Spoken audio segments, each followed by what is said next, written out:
പാഴുന്ന ഒരു കപ്പലിൽ നിന്ന് വേഗം രക്ഷപ്പെടാൻ നോക്കുന്ന സംഭവ വികാസങ്ങളാണ് അമേരിക്കയിൽ ഇപ്പോൾ അരങ്ങേറിക്കൊണ്ടിരിക്കുന്നത്.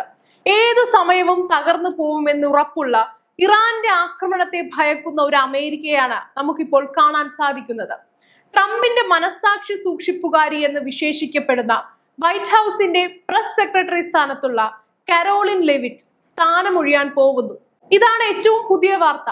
ട്രംപിനോടൊപ്പം എപ്പോഴും ഉണ്ടാകുന്ന വളരെ പ്രാഗൽഭ്യമുള്ള വൈറ്റ് ഹൗസിനെ സംബന്ധിച്ചിടത്തോളം വളരെ പ്രധാനപ്പെട്ട ഒരു ഉദ്യോഗസ്ഥയായിരുന്നു കരോലിൻ. ഇപ്പോൾ ആ കരോലിന്റെ സ്ഥാനമൊഴിയൽ വളരെ പ്രധാനപ്പെട്ട ചില കാര്യങ്ങൾ നമുക്ക് മുന്നിൽ വ്യക്തമാക്കി തരുന്നുണ്ട്. ട്രംപിന്റെ പല നയങ്ങളെയും പ്രതിരോധിച്ചിരുന്ന ഒരു ഉദ്യോഗസ്ഥയുടെ പെട്ടെന്നുള്ള ഈ തീരുമാനം വൈറ്റ് ഹൗസിനെയും അമേരിക്കയെയും ഒരുപോലെ അമ്പരപ്പിച്ച ഒരു സംഭവമാണ്. കുടുംബകാര്യങ്ങൾ ശ്രദ്ധിക്കാനാണ് സ്ഥാനമൊഴിയുന്നത് എന്നായിരുന്നു കരോലിന്റെ ഔദ്യോഗിക വിശദീകരണം. പക്ഷേ തുർക്കിയിൽ നിന്നുള്ള ഭീഷണിയെ തുടർന്ന് ട്രംപ് വിമാനം മാറിക്കയറി രക്ഷപ്പെട്ട സംഭവത്തെ ഈ രാജിയുമായി ബന്ധപ്പെടുത്തിയൊക്കെ ചില മാധ്യമങ്ങൾ വിലയിരുത്തുന്നുണ്ട്. കാരണം കഴിഞ്ഞ ദിവസങ്ങളിൽ നമ്മൾ കണ്ടതാണ് മരണഭയത്താൽ ഇറാനെ പേടിച്ച് ജീവനം കൊണ്ടോടുന്ന ട്രംപിന്റെ സിനിമാ സ്റ്റൈൽ നാടകങ്ങളൊക്കെ.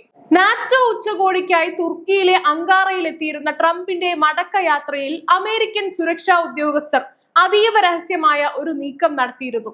ട്രംപ് സാധാരണയായി ഉപയോഗിക്കുന്ന എയർഫോഴ്സ് 1 വിമാനത്തിൽ തന്നെയാണ് മടങ്ങുന്നതെന്ന് പുറത്തേക്ക് തെറ്റിദ്ധരിപ്പിച്ച്, പക്ഷേ യഥാർത്ഥത്തിൽ സംഭവിച്ചത് മറ്റൊന്നായിരുന്നു. വിശ്വസനീയമായ മിസൈൽ ഭീഷണിയുടെ പശ്ചാത്തലത്തിൽ ട്രംപിനെ രഹസ്യമായി മറ്റൊരു വിമാനത്തിലേക്ക് മാറ്റുകയായിരുന്നു.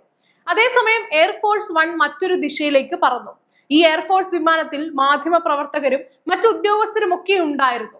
മിസൈൽ ഭീഷണി ഉള്ള കാര്യം അവരറിഞ്ഞിട്ടില്ലെന്നാണ് പറയുന്നത്. അതായത് ജീവനും കൊണ്ട് ഓടുക മാത്രമല്ലാതെ സ്വന്തം പൗരന്മാരുടെ ജീവൻ വരെ അപകടത്തിലാക്കിയിരിക്കുകയാണ് ട്രംപ് ഇപ്പോൾ ചെയ്തിരിക്കുന്നത്. അമേരിക്കൻ പ്രസിഡന്റിന്റെ ജീവൻ പോലും അപകടത്തിലാണ്. അപ്പോൾ ട്രംപിനോടൊപ്പമുള്ള യാത്ര സുരക്ഷിതമല്ലെന്ന തിരിച്ചറിവായിരിക്കണം കരോലിനെ രാജിയിലേക്ക് നയിച്ചതെന്നും റിപ്പോർട്ടുകൾ വരുന്നുണ്ട്. തീർച്ചയായും ആരെയും ഭയപ്പെടുത്തുന്ന അന്തരീക്ഷമാണ് നിലവിൽ അമേരിക്കയുടേത്. അങ്ങനെയിരിക്കെ സ്വന്തം ജീവൻ സുരക്ഷിതമാക്കിയതായിരിക്കണം 2 കുഞ്ഞുങ്ങളുടെ അമ്മയായ കരോലിൻ എന്നും നമുക്ക് വ്യാഖ്യാനിക്കാം. എന്തായാലും ഇറാന്റെ ഭീഷണി അമേരിക്ക തള്ളിക്കളയുന്നില്ല. വളരെ ഗൗരവത്തോടെ തന്നെയാണ് ഇറാന്റെ ഭീഷണിയെ അമേരിക്ക ഇപ്പോൾ എടുത്തിരിക്കുന്നത്. അത് നമുക്ക് ഇതിലൂടെ മനസ്സിലാവുന്നുണ്ട്. അത് തെളിയിക്കുന്ന വാർത്തകളാണ് നമുക്കിപ്പോൾ അറിയാൻ സാധിക്കുന്നത്. US പ്രസിഡന്റുമാരുടെ വക്താക്കളിലെ ഏറ്റവും പ്രായം കുറഞ്ഞ വ്യക്തിയാണ് കരോലിൻ.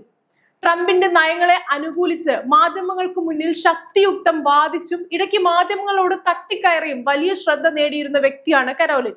ഞങ്ങളുടെ പ്രിയപ്പെട്ട വൈറ്റ് ഹൗസ് പ്രസ് സെക്രട്ടറിയും ഏറ്റവും വിശ്വസ്തയായ സഹായിയുമായ കരോലിൻ ലെവിറ്റ് ഈ മാസം അവസാനത്തോടെ സ്ഥാനമൊഴിയുകയാണ്. കുടുംബത്തിനും തന്റെ കുഞ്ഞുങ്ങൾക്കുമൊപ്പം കൂടുതൽ സമയം ചെലവഴിക്കാനാണ് ഈ തീരുമാനം. എന്റെ ഉപദേശകയായും റിപ്പബ്ലിക്കൻ പാർട്ടിയുടെ ശക്തമായ ശബ്ദമായും കരോലിൻ തുടരും എന്നാണ് ട്രംപ് ട്രൂത്ത് സോഷ്യലിൽ പറഞ്ഞിരിക്കുന്നത്.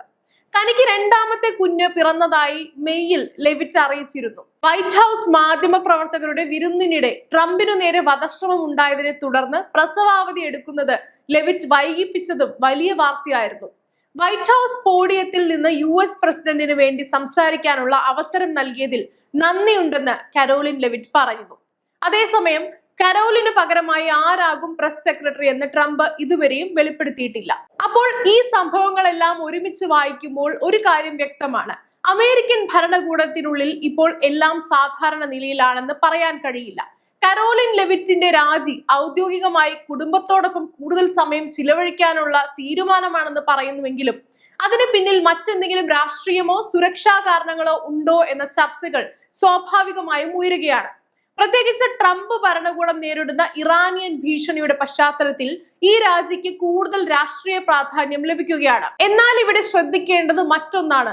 ഒരു രാജ്യത്തിന്റെ സുരക്ഷയെ തന്നെ ഇത്രയും ഗുരുതരമായ ആശങ്കകൾ ഉയരുന്നുണ്ടെങ്കിൽ ആ രാജ്യത്തിന്റെ വിദേശ നയവും സൈനിക ഇടപെടലുകളും എവിടേക്കാണ് പോകുന്നത് എന്ന ചോദ്യം ചോദിക്കേണ്ടി വരും. ലോകത്തിലെ ഏറ്റവും ശക്തമായ സൈനിക ശക്തികളിൽ ഒന്നായ അമേരിക്കയ്ക്ക് പോലും ഒരു എതിരാളിയുടെ മിസൈൽ ഭീഷണിയെ ഗൗരവമായി കണ്ട പ്രസിഡന്റിന്റെ യാത്രാ രീതി രഹസ്യമായി മാറ്റേണ്ടി വരുന്ന സാഹചര്യമാണെങ്കിൽ അതിനെ വെറും ഒരു സുരക്ഷാ മുൻകരുതൽ എന്നും പറഞ്ഞ് അവസാനിപ്പിക്കാനാകുമോ എന്നതാണ് ചോദ്യം. അതേസമയം ഒരു കാര്യം കൂടി ഇവിടെ വ്യക്തമാക്കേണ്ടതുണ്ട്. കരോലിൻ ലെവിറ്റിന്റെ രാജി ഇറാന്റെ ഭീഷണിയുമായി നേരിട്ട് ബന്ധപ്പെട്ടതാണ് എന്ന് സ്ഥിരീകരിക്കുന്ന ഔദ്യോഗിക തെളിവുകളൊന്നും ഇതുവരെയും പുറത്തു വന്നിട്ടില്ല. കുടുംബകാര്യങ്ങളാണ് രാജിയുടെ കാരണമെന്ന് തന്നെയാണ് ട്രംപും ലെവിറ്റും വ്യക്തമാക്കിയിരിക്കുന്നത്. അതിനാൽ അഭ്യൂഹങ്ങളെയും സ്ഥിരീകരിച്ച വിവരങ്ങളെയും വേർതിരിച്ചു കാണേണ്ടത് അനിവാര്യമാണ്. പക്ഷെ അതോടൊപ്പം രാജിയുടെ സമയവും അമേരിക്കൻ ഭരണകൂടം നേരിടുന്ന അസാധാരണമായ സുരക്ഷാ സാഹചര്യങ്ങളും ചേർന്നപ്പോൾ ഉയരുന്ന സംശയങ്ങൾ അവഗണിക്കാനും കഴിയില്ല. ട്രംപിന്റെ രണ്ടാം ഭരണകാലത്ത് അമേരിക്കയുടെ വിദേശ നയം കൂടുതൽ കടുപ്പമുള്ളതാകുമ്പോൾ അതിന്റെ തിരിച്ചടി അമേരിക്കയ്ക്കു തന്നെ നേരിടേണ്ടി വരുന്നുണ്ടോ എന്ന ചോദ്യവും ശക്തമാവുകയാണ്. ഒരു ഭാഗത്ത് ലോകത്തിന്റെ വിവിധ ഭാഗങ്ങളിൽ അമേരിക്കൻ ശക്തി പ്രകടിപ്പിക്കാനുള്ള ശ്രമങ്ങൾ നടത്തുന്നു. പക്ഷെ മറുഭാഗത്ത് അതേ ശക്തിക്ക് നേരെ മിസൈൽ ഭീഷണികളും സൈനിക മുന്നറിയിപ്പുകളും സുരക്ഷാ ആശങ്കകളും ഉയരുന്നു. അതായത് ലോകത്തെ ഭയപ്പെടുത്താൻ ശ്രമിക്കുന്ന ഒരു ശക്തി തന്നെ സ്വന്തം സുരക്ഷയിൽ ആശങ്കപ്പെടേണ്ടി വരുന്ന അവസ്ഥ. ഇറാനെതിരെ സമ്മർദ്ദം ശക്തമാക്കുന്നത് എളുപ്പമായിരിക്കാം, പക്ഷെ അതിന്റെ പ്രത്യാഘാതങ്ങൾ നിയന്ത്രിക്കുക എന്നത് അത്ര എളുപ്പമല്ല.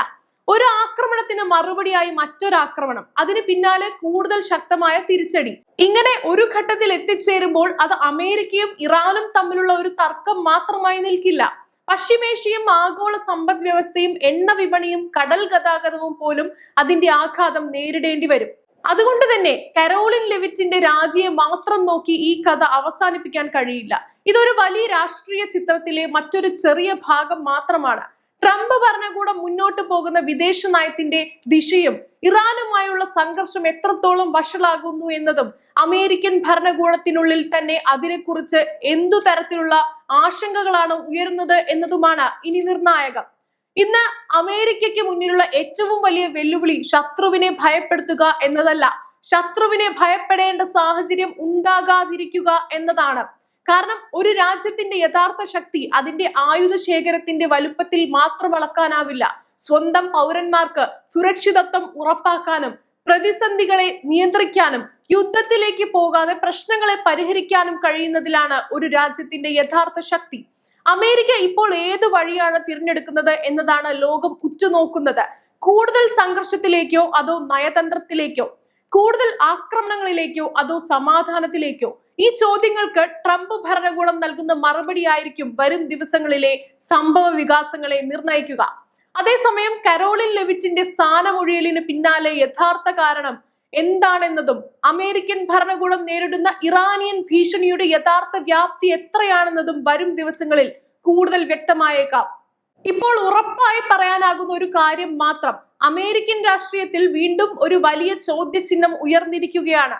പുറത്തേക്ക് ശക്തിയുടെ പ്രതീതി സൃഷ്ടിക്കുന്ന വൈറ്റ് ഹൗസിനുള്ളിൽ യഥാർത്ഥത്തിൽ എന്താണ് സംഭവിക്കുന്നത്? അതിന്റെ ഉത്തരം അറിയാൻ ഇനി കാത്തിരിക്കേണ്ടത് അടുത്ത നീക്കങ്ങൾക്കായാണ്.